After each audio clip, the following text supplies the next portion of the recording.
गोंदिया तालुक्यातील खामारी बाजार चौक येथील इंद्रकुमार उईके यांच्या घराला गॅस सिलेंडर लीक झाल्यामुळे भीषण आग लागली। या आगीत घरातील संपूर्ण साहित्य जळून खाक झालंय।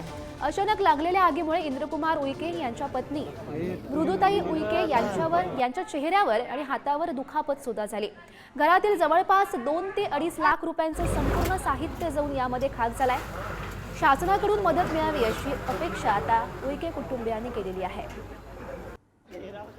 हमारी येथील बाजार चौक इथे उके परिवार आहे, यांच्या घराला गॅस सिलेंडर लीक झाल्यामुळे आग लागलेली आहे आणि संपूर्ण साहित्य जे घराचे आहे ते जळून खाक झालेलं आहे। मोठं नुकसान झालेलं आहे। बघू शकता इथेच याच ठिकाणी तो सिलेंडर होता आणि हा सिलेंडर इथे लीक झाला। त्यामुळे लीक झाल्यामुळे संपूर्ण घरात आग लागली आणि आगीमुळे ते उके परिवाराचं फार नुकसान झालेलं आहे। जवळपास 2 ते 2.5 लाख पर्यंत यांच्या घराचे साहित्य आहे जळून खाक झालेलं आहे। वेळेवर जर फायर ब्रिगेड नसती आली तर त्याच्यामुळे यांना मोठं नुकसान सुद्धा झालं असतं। आशिष जिंगरे, पुढारी न्यूज, गोंदिया।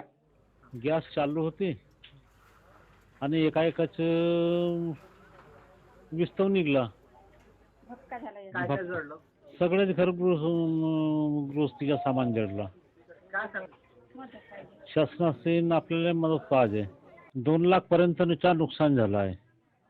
मदत पाहिजे।